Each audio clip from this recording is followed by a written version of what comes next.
નમસ્કાર દર્શક મિત્રો, હું છું રૂપલ ઉણેચિયા. સંપૂર્ણ ન્યૂઝમાં આપનું સ્વાગત છે. બનાસ ડેરી પ્રેરિત ગલબાભાઈ નાનજીભાઈ પટેલ ચેરિટેબલ ટ્રસ્ટ સંચાલિત બનાસ મેડિકલ કોલેજ અને જનરલ હોસ્પિટલ મોરિયા પાલનપુર ખાતે ગુજરાત વિધાનસભાના અધ્યક્ષની અધ્યક્ષતામાં અને સાંસદ પરબતભાઈ પટેલની ઉપસ્થિતિમાં મેમોગ્રાફી વાનનો લોકાર્પણ સમારોહ યોજાયો હતો, જે અંતર્ગત શંકરભાઈ ચૌધરી અને ઉપસ્થિત મહાનુભાવોએ લીલી ઝંડી આપી મેમોગ્રાફી વાન તેમજ પૂર્વ શિક્ષણ મંત્રી કીર્તિસિંહ વાઘેલાના 35 લાખ રૂપિયાના દાનની સહાયથી શરૂ કરાયેલ ALS એડવાન્સ લાઈફ સપોર્ટ વાનનું લોકાર્પણ કરાયું હતું. 1 કરોડ રૂપિયાથી વધુના ખર્ચે અદ્યતન મશીનરી સાથે વિકસાવાયેલી મેમોગ્રાફી વાન બનાસકાંઠા જિલ્લાના ગામે ગામ ફરશે. મહિલાઓના સ્તન કેન્સર અને ગર્ભાશયના કેન્સરનું સચોટ નિદાન કરી સમયસર સારવાર ઉપલબ્ધ કરાવશે.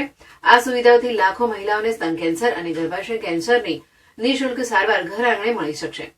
જિલ્લામાં મેમોગ્રાફી વાનના લોકાર્પણ થકી મહિલાઓની આરોગ્ય સુખાકારી માટેની એક નવતર પહેલનો સમગ્ર રાજ્યમાં પ્રથમવાર પાલનપુર ખાતેથી પ્રારંભ થયો છે.